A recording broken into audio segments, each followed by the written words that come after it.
Bonjour tout le monde, bienvenue dans cette nouvelle vidéo. Je m'appelle Joyce, j'ai 18 ans et je sors d'une année de terminale. Donc je vais essayer de vous expliquer un petit peu comment ça se passe et comment ça s'est passé pour moi, quelle a été mon expérience, etc. Et je vous dirai en fin de vidéo où est-ce que je vais l'année prochaine. Donc n'hésitez pas à regarder la vidéo jusqu'à la fin. Je vais commencer par une présentation assez générale de l'année de terminale. Quelles ont été mes attentes sur cette nouvelle année. Quelle a été mon expérience des premières semaines en tant que terminale. Puis après, je vais vous parler du déroulé de l'année, voilà, donc comment s'est passé mon premier trimestre, mon deuxième trimestre, mon troisième trimestre. Et puis enfin, les résultats, donc les résultats du bac, les résultats Parcoursup, les résultats scolaires en général. Voilà, comment est-ce que je définis mes résultats scolaires en terminale. Et enfin, qu'est-ce que j'en pense avec du recul. Voilà, on est en août, donc je pense avoir suffisamment de recul pour en parler. Donc voilà, donc l'année terminale, c'est une année qui s'organise en trimestres. C'est l'année de consécration, il y a le baccalauréat à la fin de l'année. Et les résultats Parcoursup qui définissent là où est-ce qu'on va aller, là où on va aller l'année prochaine. Donc c'est une année très importante d'un point de vue scolaire. Donc moi, mes a priori, c'est que ça allait être une année très difficile, assez intense. Je sortais de première où j'ai été vraiment traumatisée par la charge de travail, donc j'en attendais pas moins en terminale, donc j'étais un peu pas stressée non plus parce que j'avais bien fini mon année de première, donc je m'attendais à ce que ça coule de source en terminale. Donc voilà, une année très intense, très difficile, avec des attentes de professeurs qui allaient être un peu importants aussi par rapport à l'année première, puisqu'il y a le bac à la fin de l'année et forcément ils veulent nous préparer pour le meilleur et pour les études sup, mais également pour le bac. Donc voilà, je m'attendais à ce que ce soit une année compliquée. Très bons élèves, voilà, surtout les scientifiques. Mais oui, mais généralement c'était une classe d'excellents élèves, voilà, il y avait un super bon niveau, tout le monde se poussait vers le haut, donc finalement on était dans une super dynamique et tout le monde a progressé. Et tout le monde a à peu près eu ce qu'il voulait sur Parcoursup et tout le monde a eu bac, dans ma classe en tout cas, je crois. Donc voilà, au niveau des premières semaines, ce que j'en retiens, c'est que j'ai découvert que la terminale, ça allait pas forcément être un peu plus dur que la première. Et que par contre, il y avait la fin d'année Parcoursup et le bac, même si, enfin, on vous fait ce rappel-là en début d'année, mais au fur et à mesure de l'année, c'est beaucoup plus Parcoursup qui prime dans les réflexions des professeurs, quant au niveau de la classe, etc. et au comportement. Je clôture cette première partie qui était assez courte, j'espère, pour parler du déroulé de l'année, la partie qui intéresse le plus de personnes, je pense. Donc au niveau du premier trimestre, j'ai découvert que l'année terminale, comme je vous l'ai dit, n'allait pas être plus dure. Donc au niveau de la philo, s'attendre aussi à pas faire le programme entier de philosophie. Moi, sur la totalité du programme, j'ai fait 5 notions à tout casser, vraiment. Et donc voilà, l'épreuve de philosophie, c'est un peu qui tout double au niveau de la considération du bac de l'épreuve. En fait, ils ne la prennent pas du tout en considération, j'ai l'impression. En tout cas, de mon expérience. Ils s'attardent beaucoup plus sur le cours qu'ils vous donnent et sur les informations qu'ils jugent nécessaires. Et quand il y a beaucoup d'informations qu'ils jugent nécessaires, le cours il dure 2, 3, 4 mois. Et à la fin de l'année, t'as pas du tout fini le programme. Donc, vous attendez pas à finir le programme en philosophie. Si vous pouvez, prenez des cours de profs particuliers ou alors acheter des annales de bac, de philosophie que vous travaillez à côté. Voilà, vous attendez pas forcément le dernier trimestre où vous vous rendez compte que vous n'avez pas fait la totalité du programme pour acheter un annal. Voilà, achetez-en en début de l'année ou alors mi-trimestre, pour voilà, vous préparer au bac sereinement à côté des cours. Si vous comptez faire les concours Sciences Po, pareil, vous attendez pas à la dernière, genre 2-3 semaines comme moi je l'ai fait pour préparer le concours, mais préparez-le tranquillement pendant l'année. Ça ne veut pas dire forcément avoir une prépa. Franchement, une prépa, c'est qui double. Encore pour Sciences Po Paris, je pense que c'est peut-être important d'avoir une prépa, mais pour Sciences Po, les IEP de province, franchement, moi je conseille pas, mais en tout cas faites comme vous voulez. Donc voilà, au niveau de la charge de travail, premier trimestre, on vous met dans le train. Ceux qui rentrent dans le train, ça décolle, comme a dit mon prof de SES. Il faut rentrer dans le train, faut pas rater le train. Si vous ratez le train, tant pis pour vous, les gens avanceront et vous serez un peu à la traîne. Et ça, on l'observe vraiment au deuxième trimestre. Donc premier trimestre, je vais pas m'attarder énormément dessus parce que ça change pas beaucoup de la première. Il y a autant de charges de travail, je crois. Ou alors, pas forcément autant, je crois qu'il y en avait un peu moins. Mais c'est des exercices qui sont pas... En fait, je vais pas être pas claire. En SES, j'avais un prof qui avait un système de prep où en gros, il nous donnait des documents du manuel sur le chapitre qu'on faisait et les cours qu'il préparait. à faire. Voilà, on en avait 3 par semaine à faire en fait, on avait 3 cours d'SES pendant la semaine de 2 heures, 3 blocs de 2 heures. Et donc, on avait avant chaque cours des prêts à rendre. Donc, voilà, vous avez le rythme en tête. Vous imaginez un peu la charge de travail en sachant que c'est entre 2 et 4 pages de manuel tous les 2 jours. Voilà, vous imaginez bien la charge de travail. Donc, au niveau des SS, il y avait beaucoup de choses à faire.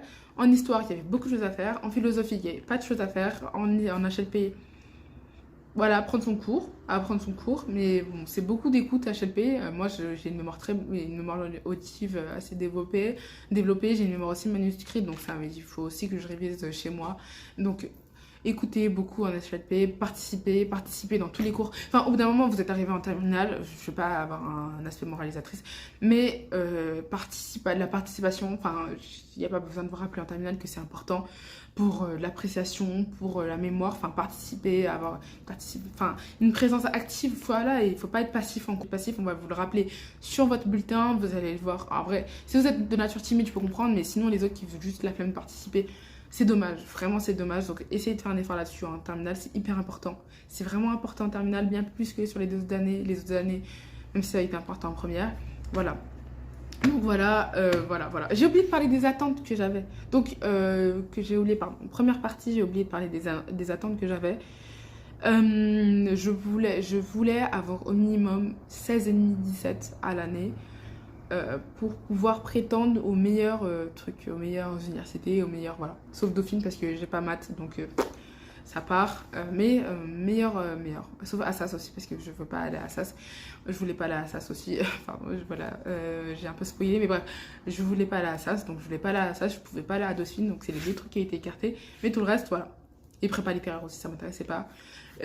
Donc voilà. C'est juste 16-17 pour prétendre aux meilleurs trucs. Mon année première, c'était une année, comme je l'ai dit, où j'ai beaucoup travaillé, où j'ai acquis une méthodologie qui m'a servi énormément en terminale. Et en terminale, ça a coulé dessous le premier trimestre, donc je reviens un peu sur le propos. J'ai fini avec 15,80. C'est pas ce que je voulais. C'est pas ce que je voulais, c'est pas ce que je voulais du tout. Mais il y a eu un bug au niveau de notre pronote qui a fait que j'ai cru que j'avais 16-20 en fait, tout simplement.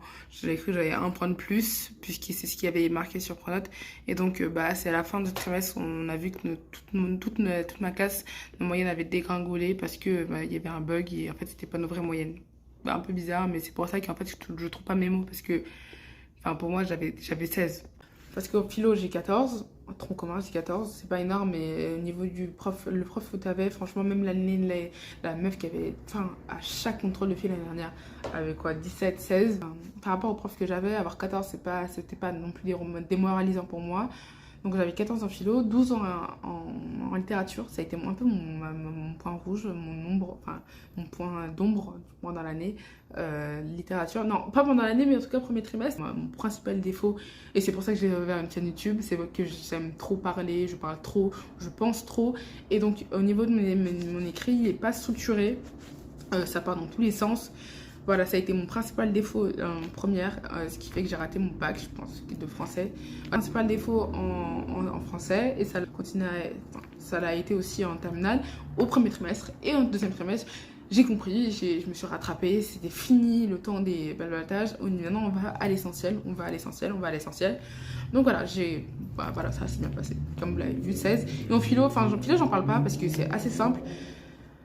Si vous avez bien réussi l'année terminale, la renée de première, vous avez compris la méthodologie, voilà, comment est-ce qu'on fait une explication de texte, comment est-ce qu'on fait ci, je parle de philo tronc commun, HLP. Les thèmes abordés sont cool, sensibilité, c'est la sensibilité, c'est l'expression des émotions, l'expression de la sensibilité, la métamorphose du moi, histoire et violence, limite de l'humain. Au niveau HLP, ça a été un programme hyper enrichissant. T'en apprends plein, c'est génial, c'est cool, c'est vraiment trop bien. On est parti voir des pièces de théâtre, en sachant que je fais option théâtre, donc j'ai vu des pièces de théâtre qui est en lien avec Bref, en fait, partout, tout ce que tu vois, tu l'interprètes, tu peux t'en servir dans tes essais, etc. Si vous n'avez pas fait beaucoup d'essais en terminale, en première, vous inquiétez pas, ça va. C'est pas super dur, c'est assez libre, voilà, au niveau de la forme. Donc, il faut juste chercher à convaincre, il faut juste avoir... Voilà, c'est à peu près... Quand tu as SES et tu as AEI, c'est pas que tu refais la même chose dans un HLP pour les essais, mais c'est plus ou moins la même forme. Ce qui diffère, c'est qu'en HLP, les essais sont appuyés par des textes généralement, même si des fois en littérature, elle essaie de nous caler des petites questions comme ça. Généralement, c'est par rapport à des textes. Donc, tu parles du texte, mais tu t'appropries un petit peu la question. Et puis après, tu mets des sources, des auteurs, etc., des expériences. Voilà, tu essayes de remanier. Voilà, et c'est l'art, donc c'est assez libre. Donc, c'est court. Donc, c'est cool. Pardon, j'ai dit c'est court. C'est vraiment cool. C'était génial. Moi, j'aime bien les exercices comme ça.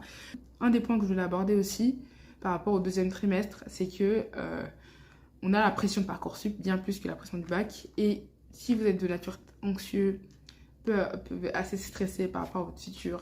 Je pense que la majorité des personnes sont dans ce cas-là. Franchement, ça va être une année assez éprouvante parce que c'est une année où voilà, on a la Parcoursup à la fin de l'année et pour les personnes qui gèrent mal leur stress, les mauvaises notes peuvent être vraiment un coup d'encre sur la tête. Voilà, ça peut être super dur d'affronter les mauvaises notes. Vous voyez, j'ai eu 11 au premier trimestre, ma première note, je crois, de littérature. Ça a été très dur. Bon, je sais pas si j'ai pleuré ou pas, je m'en souviens plus. Mais en tout cas, ça a été assez compliqué pour moi. Mais le tout, c'est vraiment de voir plus loin et de se relever de cette mauvaise note. Donc voilà, je sais qu'il y a des gens qui prétendent à postuler à des prépas littéraires hyper prestigieuses, voilà. Fait le nom, c'est, voilà, fait le nom, en tout cas, Louis le Grand, Henri IV, fait le nom, Janson Sailly, etc. Donc, pour ces personnes-là, je crois que Janson Sailly, ils ont pas de, je crois que c'est plus des ECG, hein. CE, ECG, je sais plus comment ça s'appelle, mais bref, pas Janson Sailly, mais en tout cas, voilà, Condorcet, etc. Donc, pour les personnes qui prétendent à ce genre de trucs, ou en tout cas les prépas prestigieuses de vos villes, si vous n'êtes pas de Paris, généralement, c'est assez compliqué. Et moi, ce que je veux dire, c'est vraiment de voir plus loin et de voir plus grand et de pas s'affliger pour des notes. Vraiment, j'ai vu des gens pleurer, mais vraiment pour des notes.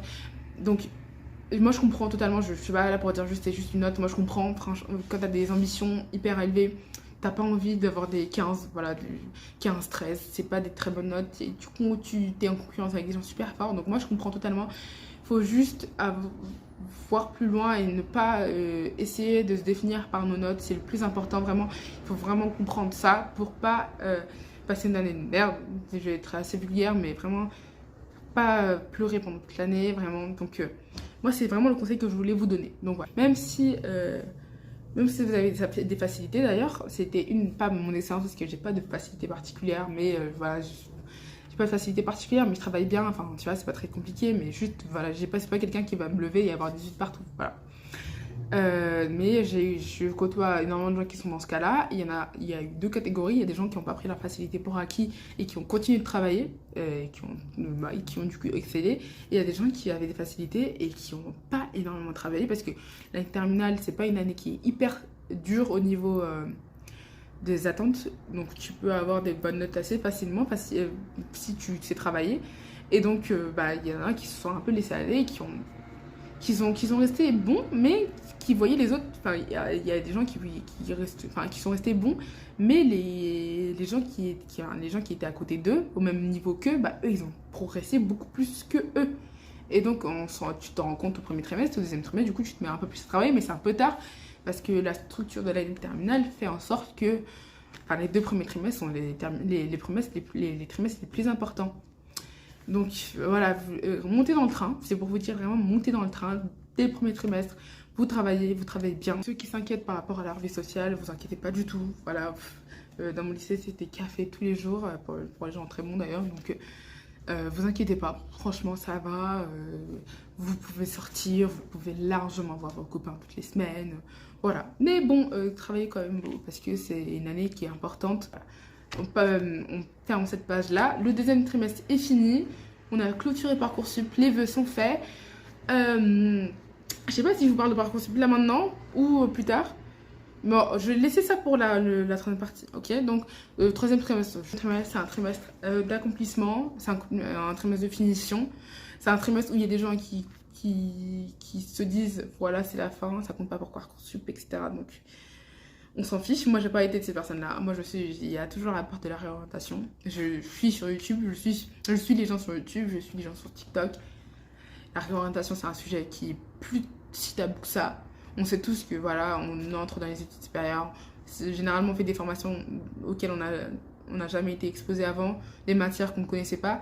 Donc, il y a cette possibilité de la réorientation qui est beaucoup plus importante, qui est hyper importante. Donc, moi, je ne voulais pas, absolument pas me fermer de porte. Donc, je n'ai pas pris le troisième trimestre comme un trimestre de repos et de début de vacances. Pas du tout, où on peut sécher ou pas, rien du tout.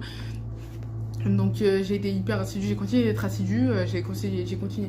Il y a juste au niveau des SES où, je sais pas, j'ai lâché, genre j'ai un peu lâché. Au niveau des cours, j'ai toujours été attentive, hein, c'est pas ça le problème, mais le travail à la maison, les prep, j'ai fait ce que j'aurais pas dû faire. Donc forcément, ça se répercute sur les notes et j'ai fini à 12,80, pour vous dire. Donc quand tu commences à 14, tu continues à 16 et tu tombes à 12, hein, tu te dis, qu'est-ce que j'ai foutu? Donc voilà, après pour le bac ça veut rien dire, je vous dirai après, je suis pas peu fière. Donc ne vous relâchez pas vos efforts.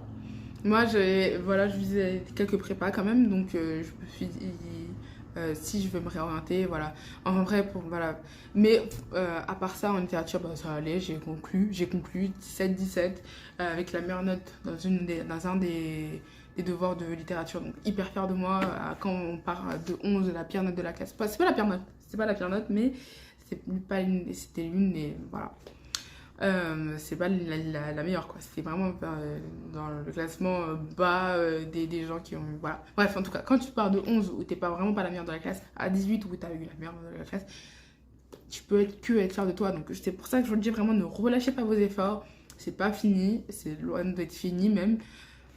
Pareil pour histoire. De toute façon, ne méprisez pas le tronc commun.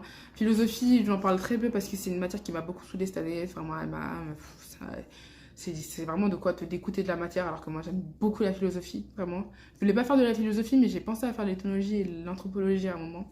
Là, en première, plus, puisqu'on découvre les représentations du monde. On découvre Claude de on découvre Lévi-Strauss, enfin c'est ceux-là qui se sont intéressés un petit peu à la manière dont les êtres humains fonctionnent les uns entre les autres. Et quand tu aimes la sociologie et que tu aimes ces thèmes-là, forcément tu peux t'intéresser dans le supérieur à approfondir ces matières. Mais bon, vis-à-vis des débouchés, je voulais pas forcément être prof, même si ça, en vrai, ça peut être cool, mais je voulais pas forcément être prof à l'université, donc j'ai clôturé un petit peu cette ambition-là. Mais pourquoi pas, mais en tout cas c'est pour vous dire que philo cette année c'était pas ouf, mais comme je vous ai dit en début de, je sais plus, en fait j'ai refait la vidéo, donc je sais plus si c'est dans cette vidéo où j'en ai parlé, mais n'attendez pas à la fin de l'année pour acheter des annales.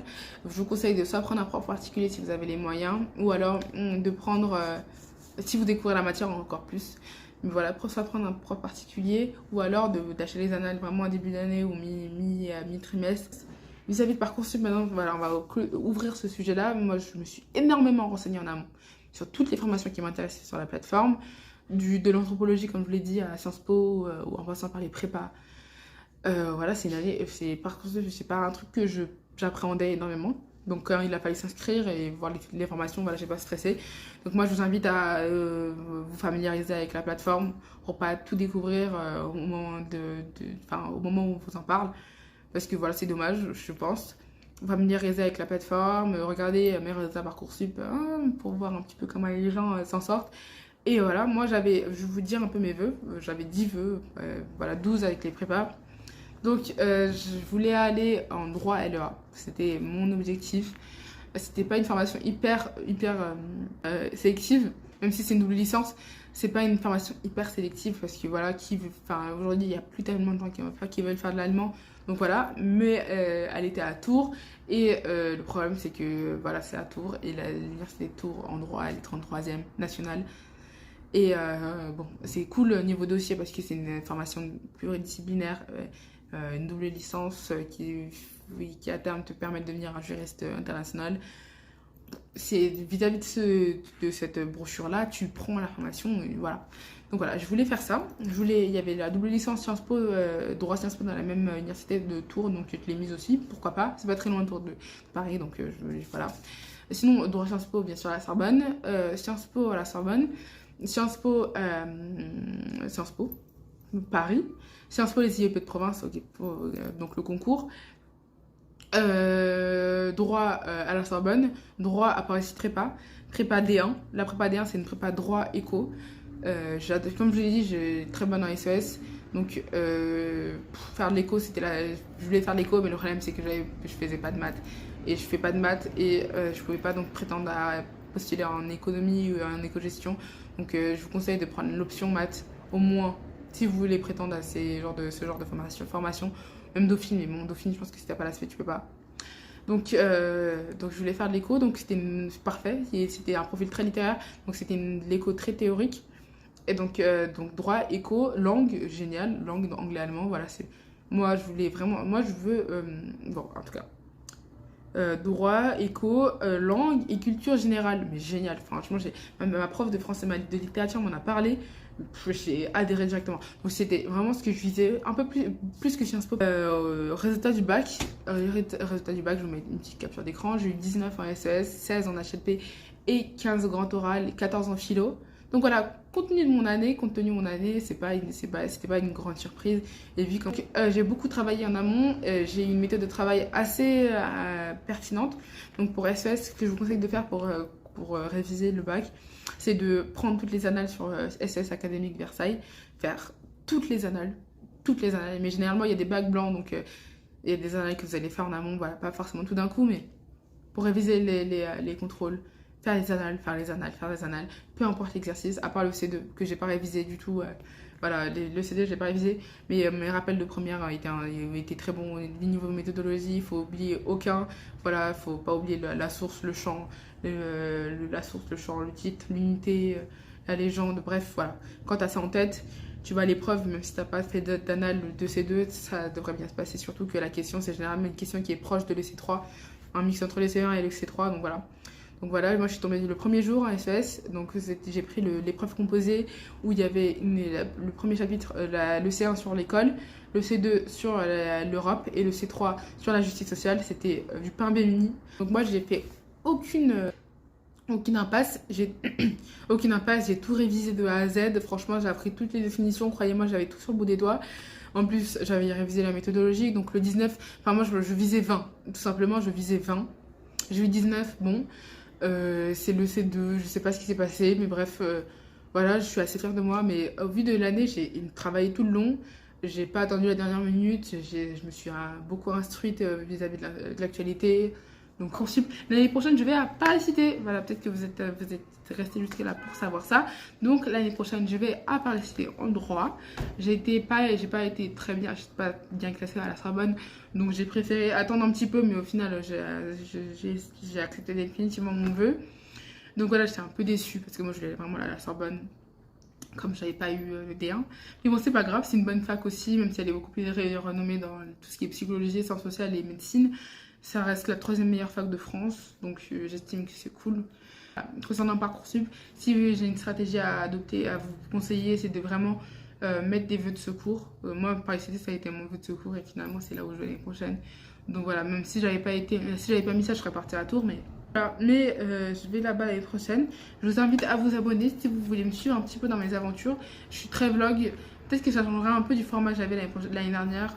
Je sais pas, parce que j'ai un peu grandi aussi, mais voilà. Donc abonnez-vous si vous voulez en savoir plus. Si vous avez des questions à me poser, n'hésitez pas à me poser vos questions en commentaire. Franchement, je réponds à tous les commentaires. Et j'espère que cette vidéo vous aura aidé à appréhender un peu votre rentrée. Donc voilà, ne stressez pas, reposez-vous un maximum. Ça sert à rien de... Vous lisez les livres. Ah ouais, en HLP, je vous conseille de lire le discours de la servitude volontaire.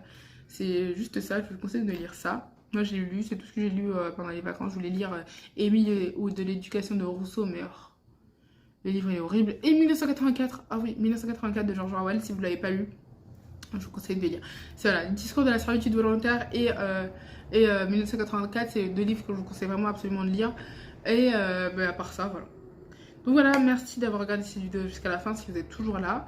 N'hésitez pas à liker la vidéo, vous abonner et me poser vos questions en commentaire vraiment parce que je réponds à tout. Et j'espère qu'on se retrouve bientôt. Moi, je vous retrouve sûrement dans les semaines qui suivent. Je vais préparer un petit peu toute ma rentrée YouTube, etc. Donc voilà, merci d'avoir regardé encore cette vidéo et gros bisous. Passez une bonne soirée.